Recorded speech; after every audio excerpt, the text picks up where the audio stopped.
Hi there, I'm Ben Pearce and welcome to the Tech World Human Skills Podcast. Every episode we talk through how to thrive in the tech world, not just survive. And if the podcast is not enough for you and you want weekly tips delivered straight to your inbox, sign up for the Elevated You newsletter. Head over to www.techworldhumanskills.com to sign up.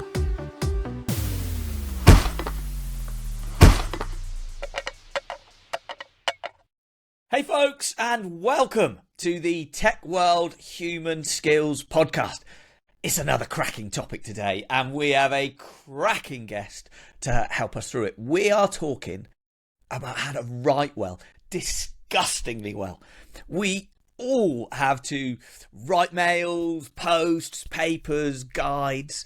So how do we make it jump off the page and really engage our readers? Well, to help us, our guest today has been an actress, a screenwriter, and is now a copywriter and copy consultant. So please welcome to the podcast, Emma Loveday. Emma, it is wonderful to have you with us.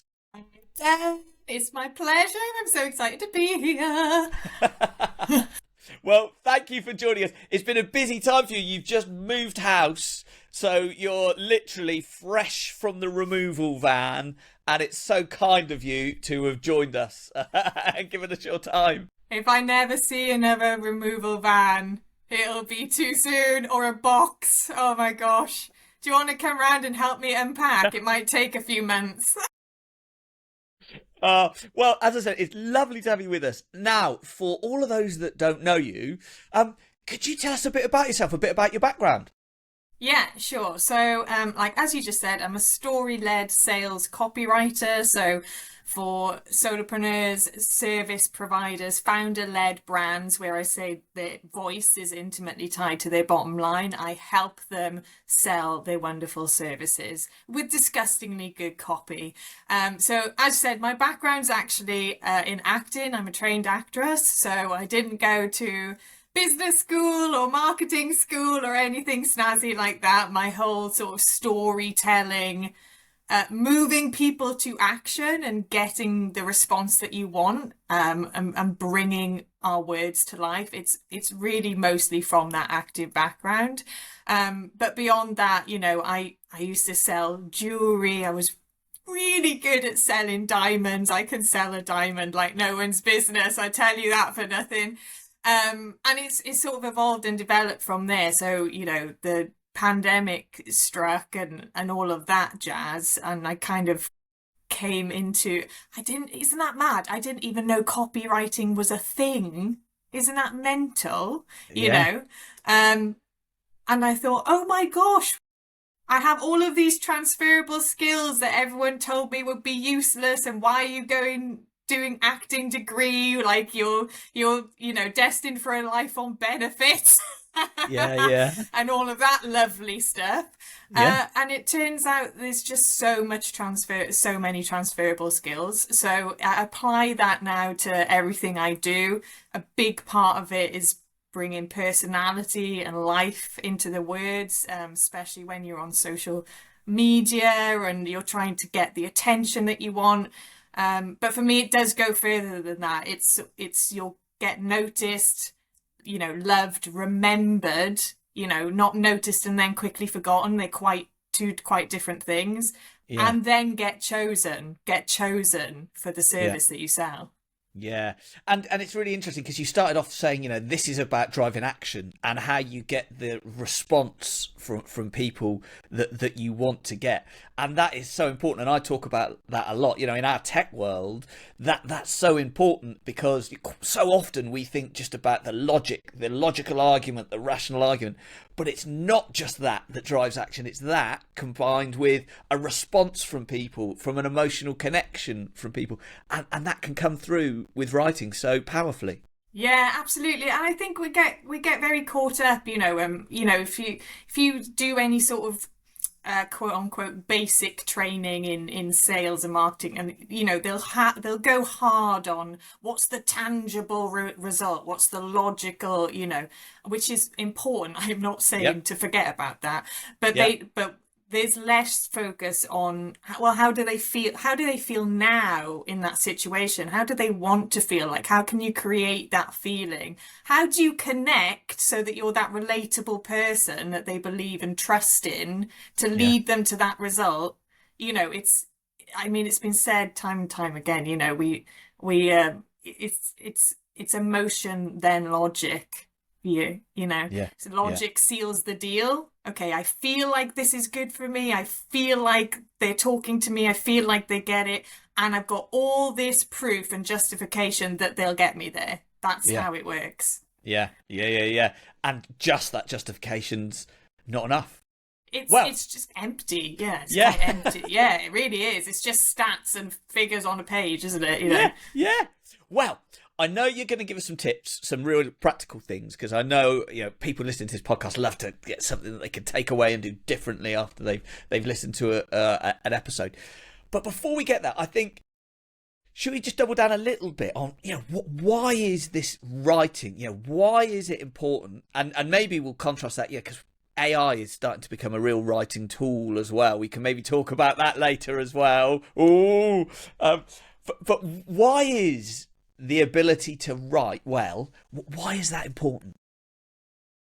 I mean, it's communication at the end of the day. I mean, you can look at it, you know, whichever way you cut it, it's communicating and connecting with another person. Again, from my standpoint as a sales copywriter, to evoke the response that you want, right? But it's like you said in the intro, especially if I'm thinking of my clients who are running online businesses, there's almost nothing that doesn't require some form of copy, some form of writing. You're talking posts, emails, a video script, a speech script. If you're giving a pitch, you're probably going to write that first. Websites, sales pages, blogs, white paper. It goes on and on and on. There's not really an element of business. There's so much writing in business. It's actually unreal when people stop and think about it, right? So from that standpoint, it's just a necessary skill, especially if you can't hire someone and outsource that work, then it's a necessary skill you need to have, because ultimately, how are you going to spread your message? How are you going to make it land so people notice and care and pay attention and, again, buy in to you and what you have to say? It's still bizarrely very underappreciated, funny enough, as a skill. Strange. And so then people will sit there, and no judgment, because we've all been there, but in myself included, we might sit there and think like, why am I not getting the traction that I feel like I deserve? Which you do deserve. You undoubtedly deserve it. I'm sure you've got all of the experience and results behind you to prove that you deserve it. But it's because the writing, the message isn't landing, and it's because there's a gap in skill and knowledge and life and personality and persuasion and all of that good stuff in the written word that you're trying to use to get people to care as much as you do about what you have to say. Yeah. Okay. And not only that, but, you know, just from my experience, so often, so if I move this a little bit maybe to the corporate world as well, like landing a message with clarity, landing a message that helps drive action, that is so important, you know. And sometimes things can be really meandering, difficult to consume, hard to work out what the action is at the end of it. And so there was something about that, if you can write with clarity as well, that just really drives action from people. Yeah, it's that muddied message, right? It's that muddied message, and it's that whole thing that you'll see online about having one idea, one thought, one action, the rule of one with any piece that goes out there. And, you know, I am a big fan of like the story-led sales. So I am a big fan of making it feel like a scene from a movie or a scene from a play, you know, that you can really easily plop yourself into and imagine yourself in it. But ultimately, I will always start, and this is super helpful actually, I'll always start knowing what that one idea is, what that one message is, what that one lesson might be, and what the one thing is that I want them to do at the end of it. You know, there's never multiple ideas, even if I surround it within this lovely story, because otherwise they don't know what they're supposed to take from it. Your message is weakened because you've got multiple messages going on. So you weaken the message by muddying it with multiple messages. So sometimes it can be really helpful to start with what I would call like a skeleton script. And it's literally your bullet point of like the through line from start to finish. And it might be just like 5 bullet points that just take you from this step to this to the final point. So that once you beef it up and build it out, you know you have stuck to that one idea. Yeah, yeah. Well, I mean, you're starting to give us some tips there already. So should we start to dig into it? What tips would you have for everybody out in listener land on how to really write well? I mean, it's a big question, isn't it? You know, it's a massive question. How much time you got, Ben? Yeah, 4.5 days. I do like to start from the standpoint because personality is a big part of what I help clients do. I do like to start from it, and it's just interesting. We had a little convo before the call about this, so I think we could probably expand on it about a second. But especially if you're in corporate, it can, and maybe you're writing on social media, the self-censorship is real. Like, people find it so hard to break out of corporate speech, professional lingo, heavy jargon, very much like that English class in school of how to write a lovely articulate sentence that's grammatically correct and all of those things. And it just loses the essence of the person for a start, and just generally tends to just lack punch. It's generally not interesting to read. But it doesn't mean the idea is bad. It's sort of like it's the approach, right? So I like to say it's a mixture of these two things: write it rude, write it honest, right? We were talking about this before the call. Yeah. I don't mean rude as in effing and jeffing. Okay. Effing and jeffing, you know, unless that's how you'd like to write it. But what I'm just trying to get to is starting off by writing the most honest version of what you have to say, the way you want to say it. It's not in the mindset that it's not going to go out to the world. You know, it's for you, almost like a Dear Diary entry. And how would you really want to express this message or say what you have to share? What would it look like if you were texting it to a mate on WhatsApp or something? What might that look like? That, so that you can then look at it and be like, okay, I can't send it like this because I have a certain clientele it's going to, right? But now I can edit it to a point where it will land and fit with that clientele. They'll receive it well, but I haven't taken out the essence of me and what makes me like an individual with thoughts and opinions and a voice. So that's one of my favorite things to say to people. What if you just wrote it rude? What if it was just painstakingly honest and it came genuinely from the heart, what you wanted to say, how you wanted to say it? It's not going to go out that way. Yeah. But what would that look like? Because I bet it would be closer to how you'd actually want to convey that message. Yeah. Than those awful sort of, I am pleased to announce that we, as, you know, just kind of corporate, non-standard, just totally ignorable copy, let's be honest. Yeah.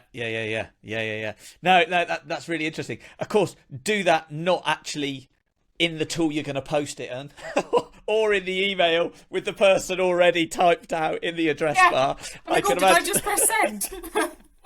Recall. But do it in a Google Doc. Yeah. So just write it rude, write it honest, right there. And I think I've sort of sometimes done that, particularly if I think about And I've got mails in my mind at the moment as opposed to posts, and I spend a lot of time writing stuff that goes out on the web. But mails, I just write what I want, like I'm talking to somebody, I need this, this, this. And then I have to go through my softening phase. Because if I just sent that mail, they're just going to be like, oh, he's a bit direct, whereas if I go in and then soften it around the edges, then it feels like a more engaging mail. It's going back to that part that you were talking about. How do you want them to feel? Do you want them to feel like you are shouting at them, or do you want them to feel like you're being a collaborative person? Ultimately, it's the same thing. You still want them to do this thing. Yeah. Do you want to do that with a collaborative feel or a shouted at feel? Yeah, and you, like you say, you have to soften it. Someone else needs to make it more direct. Someone else has it super soft and fluffy and sometimes, I don't know, poetic and all of, all of these flowery loveliness. And they need to roughen it up.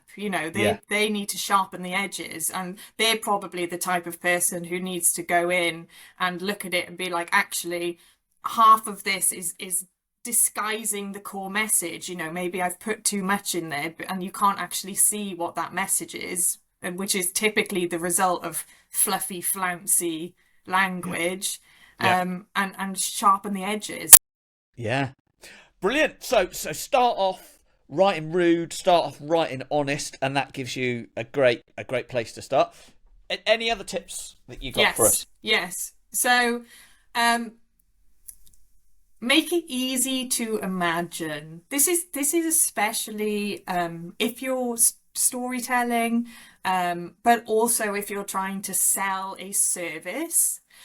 We can accidentally, we all do it, it's fine, get into the habit of making statements, just statements about what is, that doesn't create some sort of emotional feeling around the offer or the story. For example, I'll give you an example. Earlier in the year, I'll use one of my offers as an example. Earlier in the year, I was selling a course, a program called Win Clients with Email.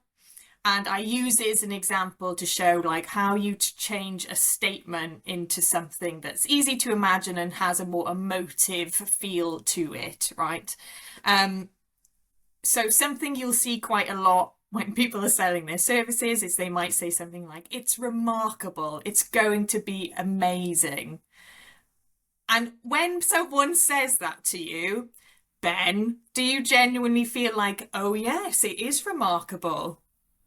No, you don't. Well, everybody says it's going to be remarkable, doesn't it? Yeah. So you're just like, well, it's going to be probably pretty average. And you, I think that's a different conversation, to be honest.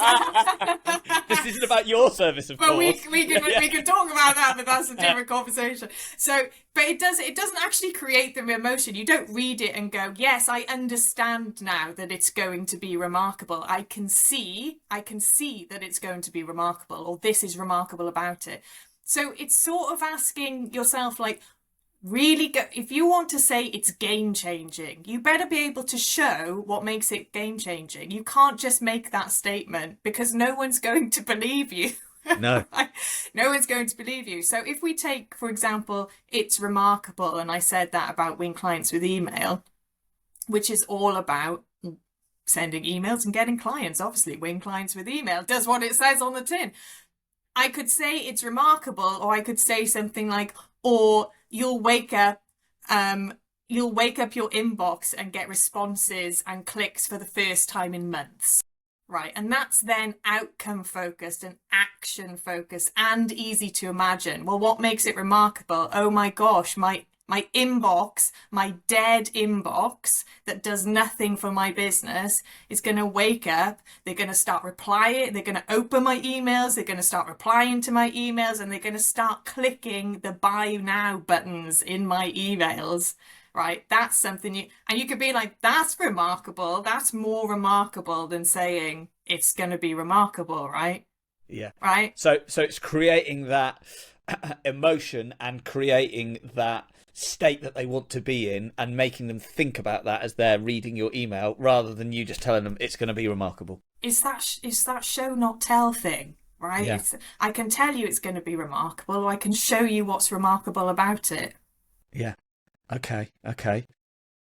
Right. So we've got start off writing rude, and that'll help you get to the nub of the message, what it is that you really want to say. Make it easy to imagine. So I like that. The show, not tell. So important. Any other tips? Yeah, I think this last one, I mean, we might go on for more, but this goes back to storytelling because I think that is huge online, especially when you want to stand out, you want to get noticed. For me, it's actually the remembered piece that makes storytelling kind of so powerful, right? Because again, like I said, you can get noticed, you can whap out your baps and get noticed, right? Actually, I haven't tried that one. People might remember that. Actually, I take it back. People might remember that. But you can get noticed, but you can also be easily forgotten. It's very different when, and it always like melts my heart a little bit when, someone online or one of my email lists or even my clients will be like, oh, I remember that story you told a year ago. And it'll be like one post or one email, but they'll remember it. And that's the part that I think is important with storytelling. Yeah. I think a big struggle people have when they're telling a great story is they want to share the entire macro experience, like the whole shebang, like from day dot to day zero, to the end.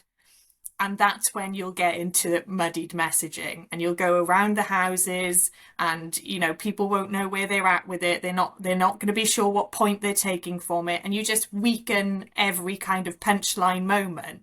So instead, you want to find the micro moments. And I have an example just so that it's clear.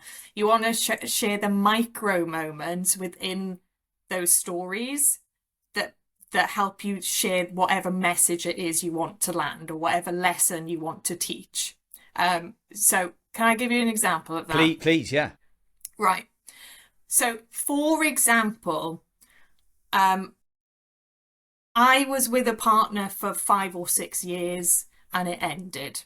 Right. So the story you could, so what some people would struggle with is they would try and tell the entire story of this relationship breakdown, like from start to finish, when we got together, how it was, things that happened, la, la, la, la, la. And you've got like this entire relationship breakdown story. But instead, you can pinpoint poignant moments, right? For example, like this one, when I was sharing this story, okay?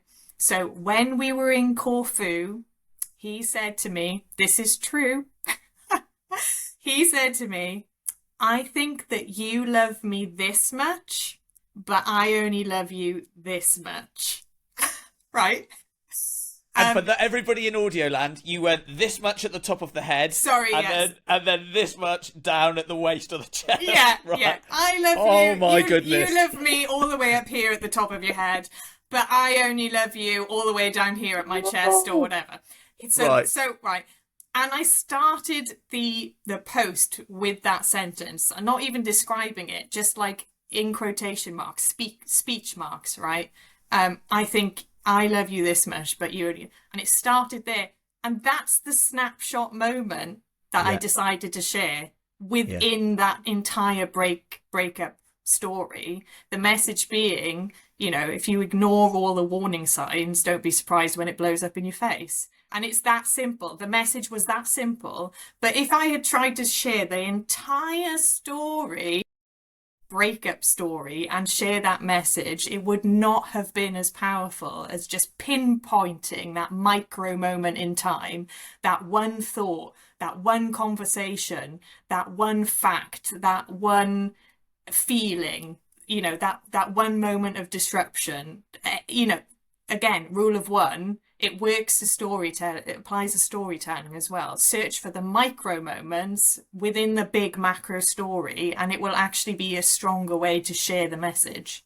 Yeah, it's fascinating you're saying that. So I run the technical storytelling program, and a lot of what I say when I'm talking to people in tech is we're great at talking about logic and rationale, and we're terrible at making an emotional connection with people. And you've got to do both. And I talk to them about storytelling, and I talk to them, and lots of people go, look, look, Ben, if I'm speaking to my boss, right, I can't do a 2 minute story on when I went base jumping in Kazakhstan, to introduce a change we need to make to some software code, or something like that. But what you demonstrated there is it doesn't have to be a 2 minute story. It's a line. You love me this much, and I love you that much, or whatever it was. That then creates an emotional connection. That took about 15 seconds to say. There's then a clear, relevant pointer to don't ignore the warning signs, right? And so if I was now going to take that to a tech bit, it'd be logging and monitoring and all this stuff that we do in tech, don't ignore. But it's not a massive story. It's literally a sentence that you've prefaced something of value, of rationale, of logic. You've fused the two together, and what you've got is something that is memorable, impactful, and has some substance behind it. And it's all from that one sentence. Was it you're saying start with the rule of one or something? Yeah, and that one sentence, it doesn't require setup, explanation. No. It gives you all of the context you need. I could not explain anything else. If I just put those that speech mark and that sentence in, and then, he said, literally, then you'd probably be like, ooh. Like straight away, even if you don't fully get the whole ins and outs, you're like, oh my gosh, someone said that to her. It's really like, oh God, that's stabbed to the heart. I can't believe it. So it's juicy as well. It's super juicy, but it's exactly what you said. You don't need to spend 3/4 of your email or your pitch or anything like that setting up a story. Like, go for the jugular, get to the point, and then move on to the logical argument. Yeah, fascinating. Now we're racing through time, and there's a few things we need to talk about. So, next thing I'd love to get your thoughts on, and that is structure. So let me explain. So I remember when a guy I used to manage another team with. We co-managed a team. Very different people, had the same name, but very different people. So I love right up front. Tell me what it is I need to know, so that I need to know what it is. And then and I don't care about the detail. He was very much, I need to know, in order for me to make a decision, I want to understand the detail, have thought it through, think whether I like the way that we, and needed all of that detail. So if you've got, let's say, diversity of readership, some people that love a punch, right, I just want to get the big picture and go, versus people that, I want the detail, I need to consider it, I need to make an informed decision, for example. How do you write and structure things to get both of those groups on board? Yeah, it's an interesting one, that, because that's more about the nurturing journey more than sort of that one post or that one email that you put out there. Okay. If we're launching a high ticket offer, coaching program or something like that, you have to be aware that those different types of people are in the audience, and there'll be some that actually need nothing but like carts open and they're ready to buy. There'll always be people who are ready to just jump straight on it. And then, like you said, there'll be other people who just need like the big picture, the big promise, like the outcome, don't need so much of the nitty gritty detail. And then there'll be the people who they kind of need that hardcore persuasion, right? I need to like reduce the risk as much as possible. I need to reduce uncertainty. I need to get rid of the uncertainty, tell them the details, tell them the information. And so that, I would say, is more actually about the full journey that they go on with you. And about sprinkling a bit of each in through your launch sequences, through your launch emails. I always think as well, to a degree, like I'll say for myself, for example, I don't, I will always give the details needed for someone to make an informed decision. But what I think people can get wrong is like over explaining and almost giving too much to the point where there's no like mystery left about the offer, or excitement left about joining the offer.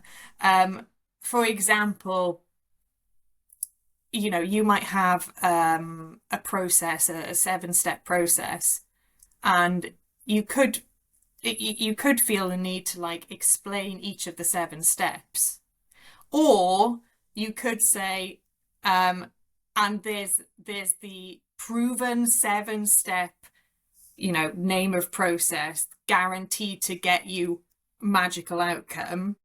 And it doesn't tell you what the 7 steps are, because maybe you don't want to give that away, actually, but you're telling them that they're in there. And, so it's an interesting one, because the details matter, and you kind of need to be aware at every stage you're going to have people who are nowhere near close to buying, people who are ready to jump on board with no information, don't even need to see the sales page, and you're going to have everything in between as well. And that's why when we're looking at, say, launching an offer, for example, you need to cover the whole sort of spectrum of content that speaks to everyone at their different level. Yeah. It's tough, isn't it? Yeah, no, interesting. Now, time is escaping us, and before we wrap up, what year are we in? We're in 2024 still. Just, we need to talk about AI. What's your perspective as a copywriter, as somebody who putting words together for a living? That's how you pay the bills, the mortgage. What's your perspective on using AI to help with writing? Right, I'm going to be completely honest here with you, Ben, right? When it first came around, I was definitely team hate AI with all my being. I was like, I won't swear on the podcast, but I was like, no, like, it's terrible. Oh my gosh, it's ruining everything. It's killing creativity. And I was definitely in that camp. I'm not there now. Okay. I think it's not about like hating AI and it's taking over. I have no fear that it's going to take my job. It can't do what I do. It's just I think it's just being aware of what it can be used as a tool, and what it can't do, what it can do, what it can't do. It cannot have an original thought. You'll never convince me that it can match my creativity, because it can't have an original thought currently. It doesn't currently have an original thought. Might get there, I don't know. So what I do use it, but I use it for example, collating research, scanning themes in documents or transcriptions. If I'm having a proper brain fart day and I literally can't think to start some copywriting work, I will use it for some brainstorming and ideation, and most of what it produces is shit. Oh, sorry, rubbish. Most of what it produces is rubbish. It's all right. We'll put the explicit filter on. Don't worry at all. You do what you want. You say what you want to say. Most of what it produces is not good, but sometimes actually what it gives you does spark the idea that you need, and that's really helpful. So now I'm absolutely not against it. I definitely was. That when it came around, I was like, I think I got swept up actually in all of almost like the fear, especially in the copyright. And now I'm just like, you can take that fear. I know it can't do what I do. I think it can write adequate copy. But if adequate's good enough for you, I wouldn't be the copywriter for you anyway. So that's fine. That's all good. And I think it is really helpful to people who do actually find it really hard to write. We're not all natural writers. We don't all have the skill set. Everyone's at different levels. And for people who find it really hard, crack on, use it. It's, why struggle if you need help? It's there. It's, it is helpful. Yeah. I found it So quite often, for example, like with titles and that kind of stuff, and I'll be like, right, I've got a 50 character limit, right? I need a title, and I think, right, maybe these words, and you end up with one that's a bit long. And then what I love to do is to say, right, take that, write that in less than 50 characters. And then what I love to say is, and give me 100 iterations, 100 variations. Yeah. And then you literally get a list, and none of them, and this is what, to your point on it being adequate, none of them are ever quite right. They don't ever quite get it.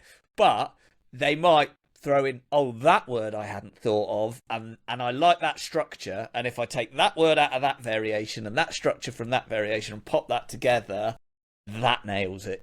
That's what I was after. Yeah. And so it's that, like you say, it's a tool, isn't it, that can. I've done some stuff with some people where they've done the entire stuff right, come up with, I want to talk about this, come up with the key points, now generate a script, and I think adequate is the word I would use. And is it really? But like you say, it doesn't set apart. And at the moment, that's where it feels like it is with me. It's good enough, it's adequate, but is it going to be that voice, that character, or is it going to give you that detail or that fidelity or that whatever it is that you bring? It doesn't quite bring that, I don't think, yet, does it? No, and it is. I think with writing, it is a bit of that, really, which is use it. I mean, I don't write blogs anymore, but if I did, not for myself, I wouldn't use AI to write for myself. That would be ridiculous, wouldn't it? But if you were an agency and you needed to bang out blogs, like bang them out, just churn, then absolutely I would use them with strong prompts, and the information it needs to get the structure right and the core idea and X, Y, and Z, and just use it that way, knowing that actually, and I will need to edit it to make it feel human, and a bit more than adequate. And using it in that way instead. But I mean, it's not the devil, it's not evil. No, it's not. Isn't that a sad thing that you said? I thought that's a sad thing that you said there. If I was an agency and I just needed to bang out blogs, because I just needed to bang something out, does the world need another article, just to get the likes, just to get the clicks, just to fool the algorithm? What about if we just got rid of all of the chuff and we just had good stuff? I know quality of, but I say that knowing that is the way it is, unfortunately. But yeah, absolutely. It's sort of, okay, great. You created, whatever, 200 articles this month. They're all crap. And you might get SEO or whatever traffic going to your website, but then they're reading a crap blog. So do you want that? Like, wouldn't 4 really quality blog articles be better than that? But it's just not the way. It's not the way. Yeah, it's not the way that it's seen, is it? There you go. Well, on that uplifting note. Yes, I love to end on the positive, So let's do exactly that. So key takeaways. What would be the key takeaways for people that have been listening to this? Okay, for me, the sort of winning, I'm going to say sales writing combination, but writing really, but I'm going to say sales copywriting, especially if you're on socials, online business, would be a mixture of having freedom of self-expression. So removing, to a degree, the self-censorship. We know we have to make it appropriate for our audiences, but freedom of self-expression, the use of creative writing tools that turn those statements into emotive experiences, and obviously sales psychology, understanding how you then combine those with the logic for a strong sales argument that's really hard to refuse, quite frankly. No, I love all of those things that you've said there, and I think what's beautiful is they do work in a sales context. They absolutely do. But if you change that word sales and you just say influence, right? I need to influence my stakeholders, my corporate boss, my customer, my partner, as in corporate partner that I work with. All of these other things that we come across in tech. Not my wife. I'm not using this for my wife. All of those sorts of things. You think actually that just works. Just works, and it's brilliant. So If people have loved what you've been saying and want to find out more about what you do and take more tips and that kind of stuff, where can people get hold of you? Okay, cool. So, you can find me, Emma Loveday, on LinkedIn. EmmaLoveday.com is my website. But I think the best place to be, and is my favourite place as well, is my Copy Chops newsletter. So you can go to emmaloveday.com/copy-chops. And it's all about writing really yummy, scrumptious, personality-fueled, story-led sales copy. It's a fun place to be. I sell quite frequently. I do that intentionally. Obviously, I have a business as well, but also in my opinion, the best way to improve anyone's sales copy or even just storytelling skills or persuasive skills is to read more of it. So even from that perspective, there's a benefit, but I've been told it's a fun place to be. So Oh, brilliant. So emmaloveday.com/copy-chops, and I'll put that in the show notes so that everybody can click on the link if they want to take you there. So final thing for me to say is, it's been brilliant. Thank you so much. I know you've been busy moving house.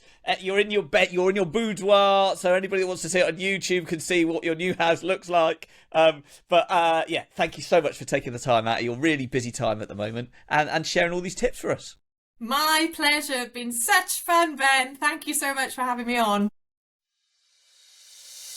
Well, there we go. Thanks for listening. Remember, if the podcast is not enough for you and you want weekly tips delivered straight to your inbox, sign up for the Elevated You newsletter. Head over to www.techworldhumanskills.com to sign up. Oh, and can you do me a favour? Could you subscribe to the podcast and rate the show? It really helps spread the word.